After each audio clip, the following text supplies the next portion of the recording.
Hello guys, आपके अपने channel next world knowledge में आप सभी का एक बार फिर से स्वागत है। और आज के इस वीडियो में हम बात करेंगे खेल से संबंधित कुछ सामान्य ज्ञान के बारे में। खेल से संबंधित सामान्य ज्ञान अधिकतर मैक्सिमम एसएससी यूपीएससी रेलवे जैसे एग्ज़ामों में देखने को मिलते हैं।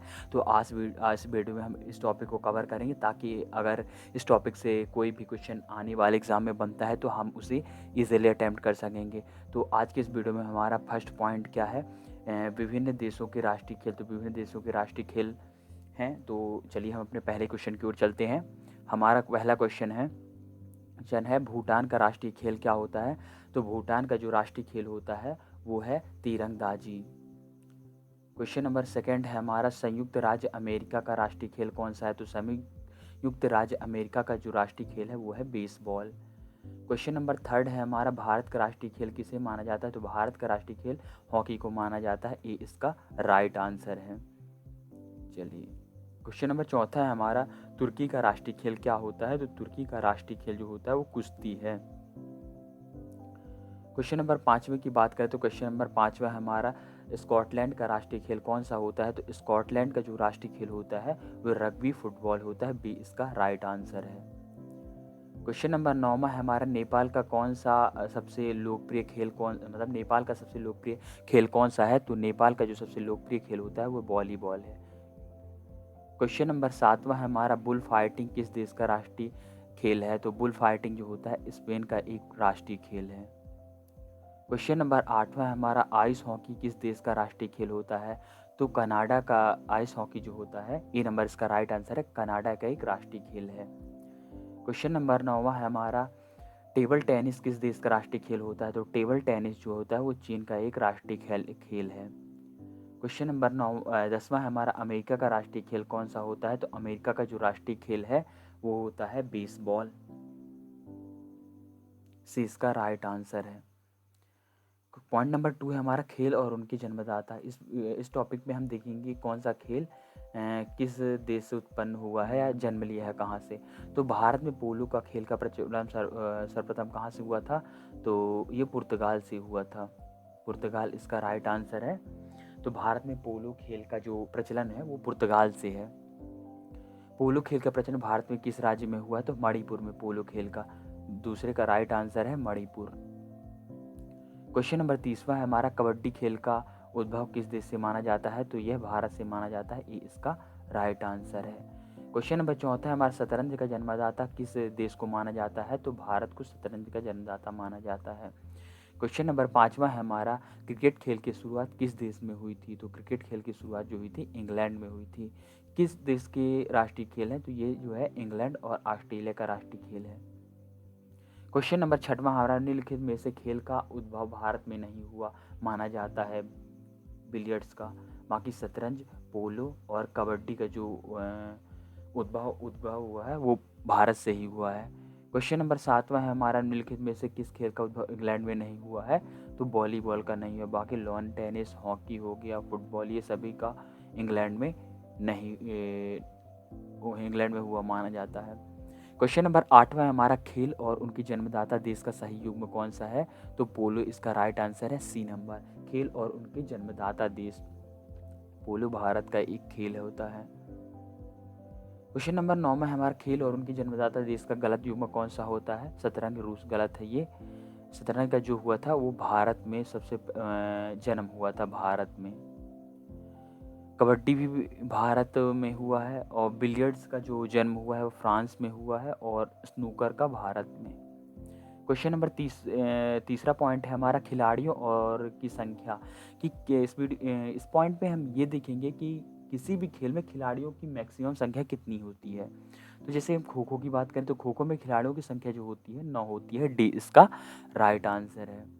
क्वेश्चन नंबर दूसरा है हमारा, वाटर पोलो में एक पक्ष में खिलाड़ियों की संख्या कितनी होती है। तो वाटर पोलो में एक पक्ष में खिलाड़ियों की संख्या 7 होती है। सी इसका राइट आंसर है। क्वेश्चन नंबर तीसरा है हमारा, एक पोलो टीम में कितने खिलाड़ी होते हैं। तो एक पोलो टीम जो होती है उसमें 4 खिलाड़ी होते हैं। क्वेश्चन नंबर चौथा है हमारा, बेसबॉल में प्रत्येक पक्ष में खिलाड़ियों की संख्या कितनी होती है। तो बेसबॉल में खिलाड़ियों की संख्या जो होती है वो 9 होती है। क्वेश्चन नंबर 5वां है हमारा, बॉलीवुड की प्रत्येक टीम में खिलाड़ियों की संख्या कितनी होती है। बॉलीबॉल में 6 खिलाड़ी होते हैं। बास्केटबॉल में दोनों ओर खिलाड़ियों की संख्या कितनी होती है? दोनों खेल में दोनों ओर कितने 5-5 खिलाड़ी होते हैं बास्केटबॉल में। क्वेश्चन नंबर 7 में हमारा कितने खिलाड़ी एक ही टीम में मैदान में क्रमशः खो खो, कबड्डी और बात करें तो वॉलीबॉल और बास्केटबॉल। तो देखते हैं कितने कितने खिलाड़ी किस में रहते हैं। तो खो खो की बात करें तो खो खो में 9 खिलाड़ी होते हैं, जिसमें 9 है। दूसरा है हमारा कबड्डी, तो कबड्डी में 7 खिलाड़ी होते हैं, ये है। तीसरा है हमारा वॉलीबॉल, वॉलीबॉल में होते हैं खिलाड़ियों की संख्या 6 और बास्केटबॉल में होती है 5। 8वां क्वेश्चन है हमारा वॉलीबॉल, बास्केटबॉल तथा बेसबॉल खेल में प्रत्येक पक्ष में खिलाड़ियों की संख्या कितनी होती है? तो चलिए देखते हैं। सबसे पहले वॉलीबॉल में 5 होती है, नहीं 6 होती है, सी इसका राइट आंसर है। वॉलीबॉल में 6। बास्केटबॉल की बात करेंगे तो बास्केटबॉल में होती है 5 और बेसबॉल की बात करें तो बेसबॉल में होती है 9, सी इसका राइट आंसर है। क्वेश्चन नंबर 9 की बात करें, कबड्डी खेल में प्रत्येक पक्ष में खिलाड़ियों की संख्या कितनी होती है? तो खिलाड़ी की संख्या 7 होती है। वॉलीबॉल में प्रत्येक पक्ष में जो खिलाड़ियों की संख्या होती है वो कितनी होती है? वो 7 होती है। क्वेश्चन नंबर 10 में हमारा किसी समूह में खेल में प्रत्येक पक्ष में 7 खिलाड़ी होते हैं, तो ये होते हैं वाटर पोलो में और कबड्डी में प्रत्येक पक्ष में खिलाड़ियों की संख्या 7 होती है। क्वेश्चन नंबर 11 की बात करें तो निम्नलिखित में से किस खेल में प्रत्येक पक्ष में 11 खिलाड़ी नहीं होते हैं? तो खो खो में 11 खिलाड़ी नहीं होते, इसमें होते हैं 9 खिलाड़ी। क्रिकेट में होते हैं 11 खिलाड़ी, हॉकी में होते हैं 11 खिलाड़ी और फुटबॉल में भी होते हैं 11 खिलाड़ी।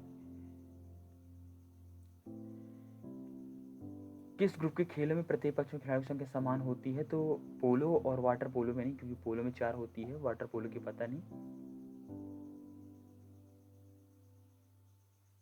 देखते हैं।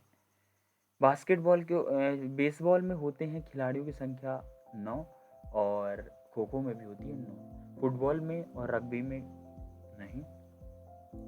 किसी ग्रुप के खेलों में प्रत्येक पक्ष में खिलाड़ियों की संख्या 7 होती है, तो ये बात करें तो कबड्डी में और नेटबॉल में खिलाड़ियों की संख्या 7 होती है। किसी ग्रुप के खेलों में प्रत्येक पक्ष में खिलाड़ियों की संख्या सर्वाधिक होती है, तो रग्बी फुटबॉल में सबसे ज़्यादा खिलाड़ी होते हैं। फुटबॉल टीम में कितने खिलाड़ी होते हैं? तो फुटबॉल में 11 खिलाड़ी होते हैं, सी इसका राइट आंसर है। क्वेश्चन नंबर 16 हमारा है, रग्बी फुटबॉल में प्रत्येक पक्ष में खिलाड़ियों की संख्या कितनी होती है? तो इसमें रग्बी फुटबॉल में प्रत्येक पक्ष में जो खिलाड़ियों की संख्या वो होती है 15। क्वेश्चन नंबर 17 है हमारा, निम्नलिखित में से खेलों में से किस खेल के सामान्यतः सबसे कम समय होता है?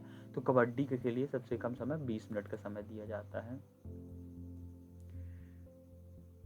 किसी अंतर्राष्ट्रीय फुटबॉल मैच में समान समावधि कितनी होती है? किसी अंतर्राष्ट्रीय फुटबॉल मैच में, तो फुटबॉल मैच में जो सामान्य समय अवधि होती है वो होती है 90 मिनट। किसी अंतर्राष्ट्रीय हॉकी मैच की समावधि कितनी होती है? तो अंतर्राष्ट्रीय जो हॉकी होती है उसकी होती है 60-20 का राइट आंसर है और फुटबॉल की होती है 90। मुक्केबाजी स्पर्धा में कितने मिनट के 3 राउंड होते हैं? तो ये 3-3 मिनट के होते हैं। मुक्केबाजी में 3-3 मिनट के कितने 3 राउंड होते हैं। पॉइंट नंबर हमारा चौथा है, खिलाड़ी और उनके उपनाम। तो चलिए देखते हैं इसको भी, ये अधिकतर एग्जाम में पूछा जाता है। निम्नलिखित में से किस खिलाड़ी को हॉकी के जादूगर कहा जाता है? तो मेजर ध्यानचंद, भी इसका राइट आंसर है। दादा के नाम से किसे जाना जाता है? तो दादा के नाम से भी मेजर ध्यानचंद को जाना जाता है, ए इसका राइट आंसर है। क्वेश्चन नंबर 30 हमारा, फुटबॉल के ब्लैक पर्ल के नाम से किसे जाना जाता है? पेले को, भी इसका राइट आंसर है। स्वर्ण बालिका, उड़न परी, फ्लाइंग स्प्रिट के उपनाम से किस भारतीय एथलीट को जाना जाता है? तो पीटी ऊषा को स्वर्ण बालिका अर्थात गोल्डन गर्ल, उड़न परी फ्लाइंग गर्ल के नाम से जाना जाता है पीटी ऊषा को। क्वेश्चन नंबर 5 हमारा, रावलपिंडी एक्सप्रेस के नाम से कौन जाना जाता है? तो शोएब अख्तर को रावलपिंडी एक्सप्रेस के नाम से जाना जाता है। किसी खिलाड़ियों के मध्य हॉलीवुड के नाम से जाना जाता है? तो शेन वॉर्न को हॉलीवुड के नाम से जाना जाता है। ग्रेट डिलेयर के नाम से कौन सा अंतर्राष्ट्रीय अंपायर का नाम जाना जाता है? तो स्टीव बकनर को ग्रेट डिलेयर के नाम से जाना जाता है। डांसिंग अंपायर के नाम से किसे जाना जाता है? तो बिली बाउडन को डांसिंग अंपायर के नाम से जाना जाता है।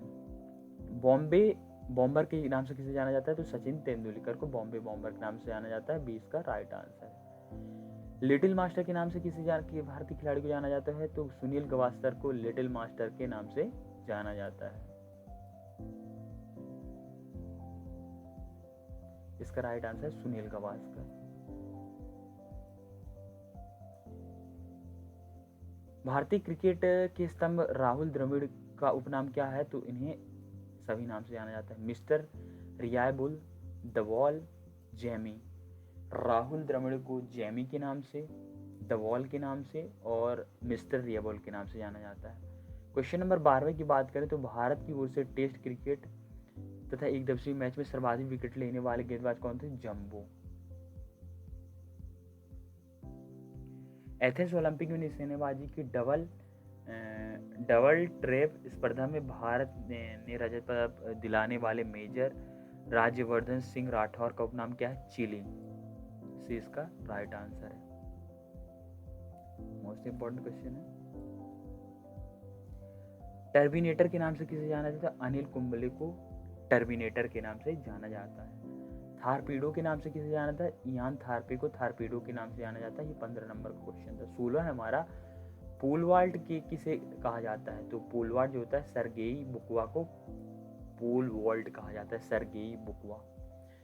क्वेश्चन नंबर 17 में हमारे सूची ए और सूची 2 दी गई है, सुमेलित करना है कौन सा किसका राइट आंसर है। तो चलिए मिलाते हैं। शोएब अख्तर का क्या है, इसका है मिराकिस एक्सप्रेस, नहीं सॉरी, रावलपिंडी एक्सप्रेस के नाम से शोएब अख्तर को जाना जाता है। जवागल श्रीनाथ को किस नाम से किससे जाना जाता है, जवागल श्रीनाथ को जाना जाता है मैसूर एक्सप्रेस। और पेशवा भूपति के नाम से किसे जाना जाता है, इंडियन एक्सप्रेस। और डी नंबर का है तीसरा, अर्थात सैयद ओइहा को नाम से जाना जाता है Indian express.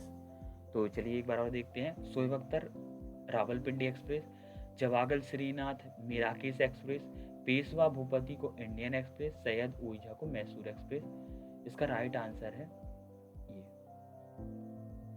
Question number, Milkha Singh का किस नाम से जाना जाता है, तो इन्हें द फ्लाइंग सिख के नाम से मिल्खा सिंह को जाना जाता है। इसका राइट आंसर है। मोस्ट इंपॉर्टेंट क्वेश्चन है an exam point of view.